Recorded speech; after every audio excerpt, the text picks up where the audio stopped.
दुनिया के बेशतर ममालिक की तरह पाकिस्तानियों के लिए भी अपनी पसंद की पॉलिटिकल पार्टी को सपोर्ट करना आम सी बात है,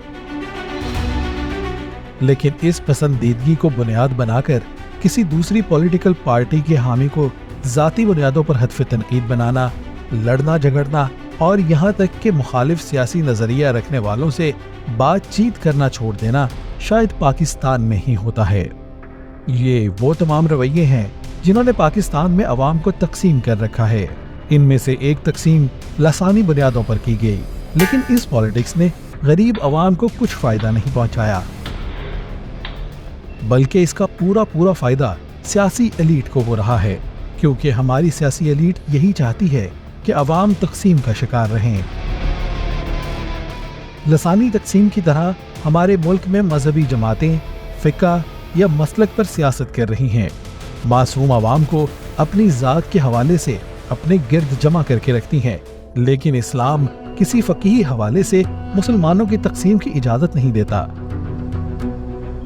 जमहूरी लिहाज से 167 जमहूरी ममालिक में पाकिस्तान 105वें नंबर पर है, जबकि सियासी जमातों के लिहाज से पाकिस्तान में सबसे ज्यादा सियासी जमातें हैं, मसलन कौमी पार्टियां, इलाकाई पार्टियां, मजहबी पार्टियां, लसानी पार्टियां, लिबरल, कम्युनिस्ट पार्टियां वगैरह वगैरह। लेकिन ज्यादातर पार्टियों में एक ही घर के अफराद रूल कर रहे हैं।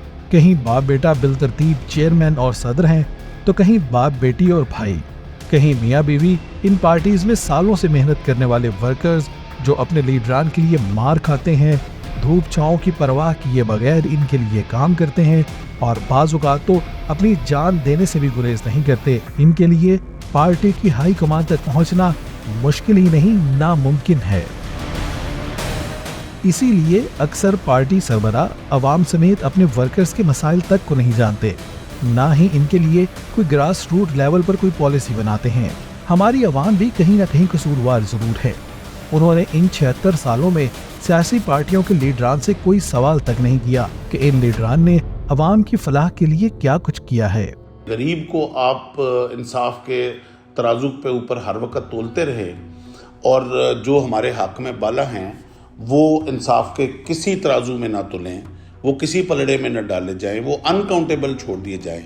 ना हमारा दीन ये सिखाता है और ना हमारा मुआशरा ये सिखाता है। जो इवन नबी करीम सल्लल्लाहु अलैहि वसल्लम के घराने से जब इंसाफ शुरू हुआ, आप सल्लल्लाहु अलैहि वसल्लम फरमाते हैं कि मेरी बेटी अगर फातिमा भी चोरी करेगी तो मैं उसका हाथ भी काट दूंगा।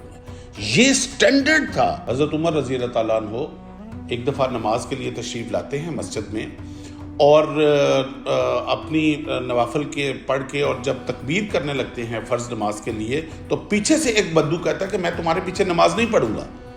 तो आप बड़े हैरान होकर पूछते हैं कि तुम मेरे पीछे क्यों नमाज नहीं पढ़ोगे?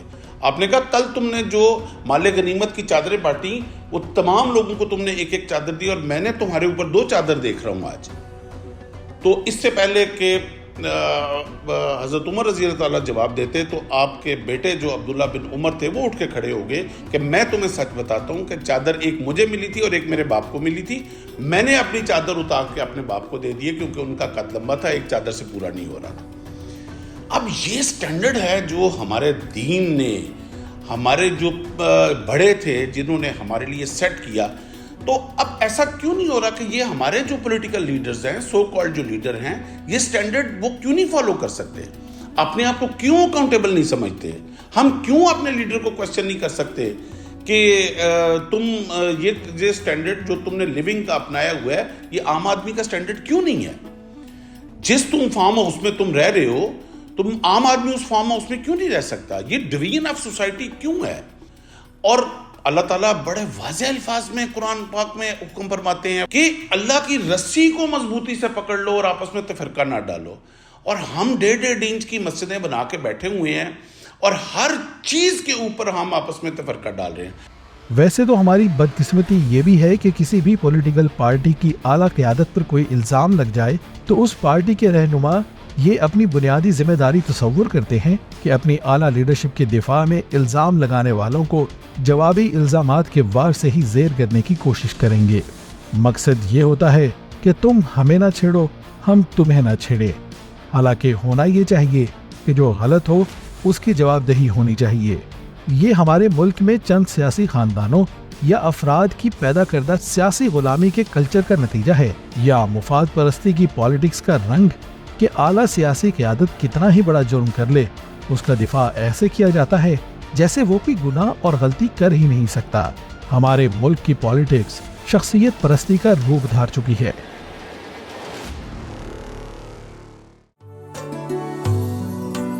ہمیں تو اسلام تعلیم دیتا ہے کہ گواہی سچی دو، چاہے اس کے نتیجے میں اپنے کسی قریب ترین عزیز یا اپنا ہی نقصان کیوں نہ ہو جائے۔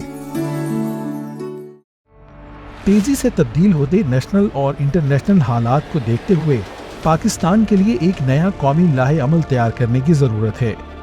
اس وقت ایک سے ایک نیا بحران دنیا کو اپنی لپیٹ میں لیتا جا رہا ہے۔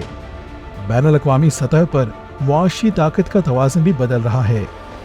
غزہ میں جاری کشیدگی کا اثر مڈل ایسٹ پر بھی ہو رہا ہے اور اس کے اثرات ایشین کنٹریز پر بھی ضرور پڑیں گے، جبکہ جغرافیائی لحاظ سے پاکستان ایسی لوکیشن پر ہے کہ اس کے اثرات وطن عزیز پر بھی پڑ سکتے ہیں۔ ان تمام حالات میں آنکھیں چرانا ہمارے لیے ممکن نہیں ہے۔